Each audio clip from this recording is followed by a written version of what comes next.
Não tenho dúvida que o ano de 2015 vai ser dominado por um processo de depuração da Petrobras, que, aliás, já deveria ter sido feito pela própria Presidente da República, até para não deixar dúvidas.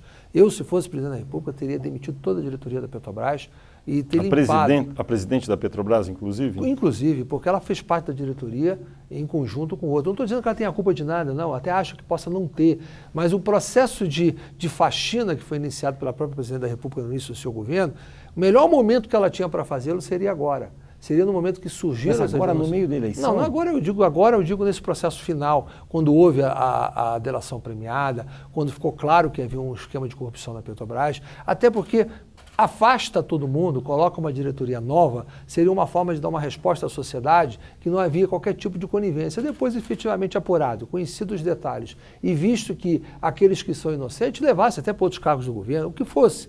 Não é execrar pessoas sem culpa, não estou pedindo isso, não pedi isso. Mas, efetivamente, a falta de ação na Petrobras é um dos fatores das dificuldades da candidatura à reeleição. Mas a falta de ação, aí o senhor está atribuindo à presidente Dilma, porque cabe a ela, não é? Sem dúvida, sem dúvida. Ao governo como um todo. Por que o senhor acha que ela relutou em fazer isso? Não sei, eu não sei. Acho que ela chegou a pensar nisso? Eu acho que ela, não sei, não tenho condições de te dizer. Eu acho que nesse caso... Mas ela errou ao não fazer?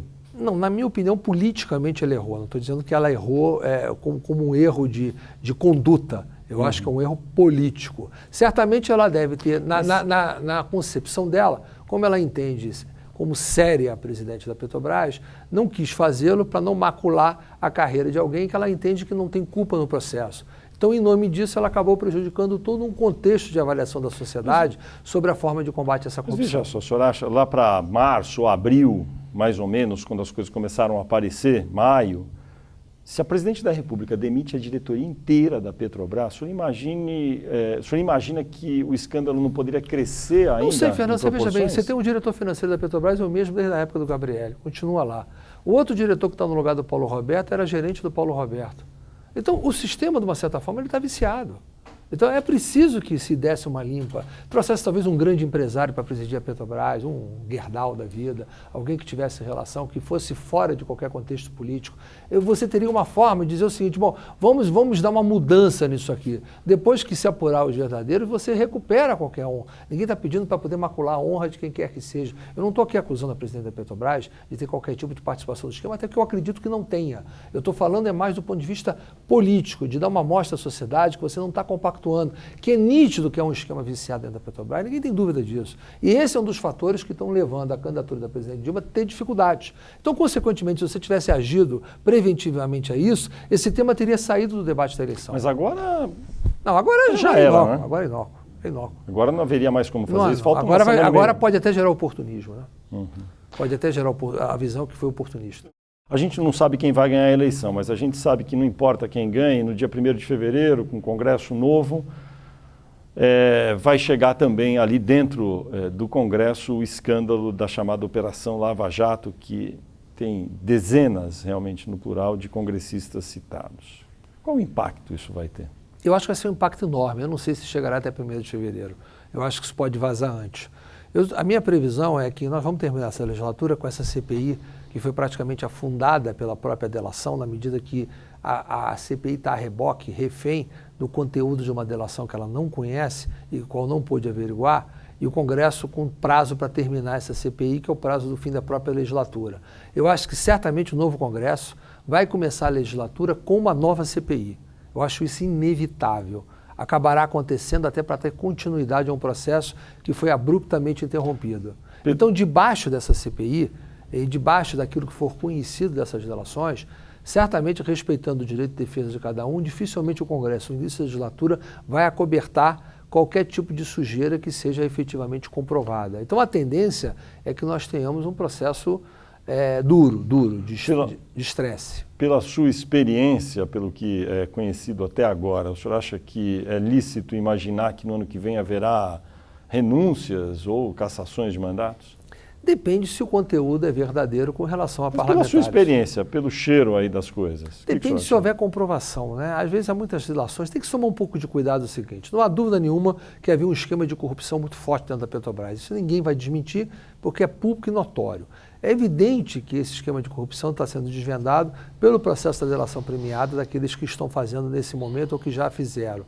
E é evidente que no bojo dessas delações deve haver fatos reais, comprovados e verdadeiros e deve haver ilações políticas. Primeiro, ele tem que separar aquilo que são os fatos reais e verdadeiros das ilações políticas. Não deixar que o processo de delação seja usado para que sejam exercidas vinganças.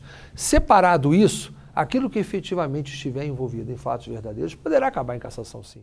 O vice-presidente da República, Michel Temer, ao longo da campanha, disse que, enfim, se houvesse uma situação em que Aécio Neves fosse eleito, num primeiro momento, foi a expressão dele, o PMDB não estaria no governo, mas, enfim, que discutiria como se comportar mais adiante.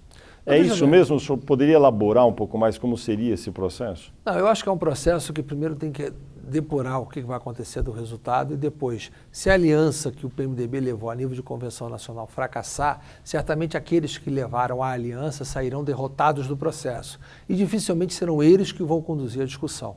Então é preciso isso que fique muito claro. É claro que se o vice-presidente Michel Temer, que é o presidente do PMDB, na medida que perca a candidatura à reeleição, dificilmente ele terá a condição política de conduzir para uma participação no governo. Mas também não terá a condição, dentro do PMDB, de levar o PMDB para uma oposição se a bancada está dividida, está rachada. Tem um tema da reforma política que obrigatoriamente vai ter que ser tratado, eu imagino, pelo Congresso no ano que vem a ser o financiamento de campanha, porque o Supremo Tribunal Federal já formou maioria numa ação que vai acabar resultando na proibição do financiamento de campanha por parte de pessoas jurídicas, de empresas.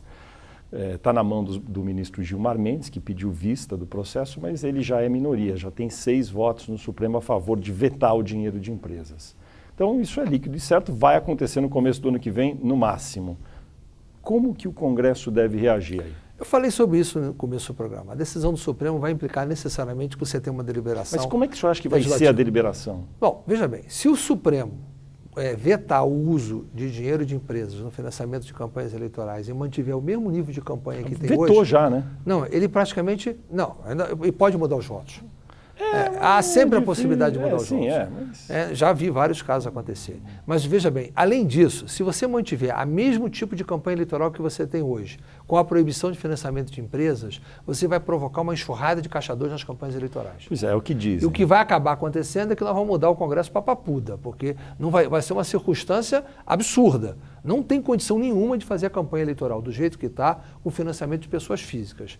Ainda mais no limite que você existe. Não existe essa possibilidade. Você vai ter que mudar a regra, diminuir o custo de campanha. Qual a regra que o senhor propõe que talvez possa ser aprovada lá no plenário? Não, eu diria o seguinte, se você quiser manter financiamento de pessoas físicas, você vai ter que reduzir a campanha para 30 dias, você vai ter que reduzir a televisão para 15 dias. Não, mas, enfim, você vai ter... Você acha que tem uma forma híbrida aí que não seja necessariamente abolir as empresas, mas reduzir drasticamente a presença delas? É possível?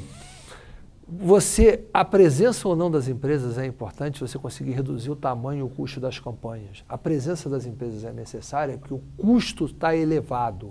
Então nós temos que primeiro atuar para reduzir o custo. Uma forma que você tem de igualar a democracia é você ter um custo baixo de campanha, de modo que as ideias possam preponderar, possam chegar ao eleitor e ele decidir. Na medida que eu tenho que fazer superprodução de televisão para um programa eleitoral, isso significa que eu tenho que buscar o dinheiro em algum lugar. Quanto você acha que está custando esses programas de televisão das campanhas presidenciais? Uma fortuna. E essa fortuna vai ser financiada por pessoas físicas. Você acha que o Brasil tem um nível de poupança ou um nível de conscientização política, a não ser os militantes do PT que conseguiram em 24 horas arrumar o dinheiro da fiança daqueles que foram presos pelo mensalão?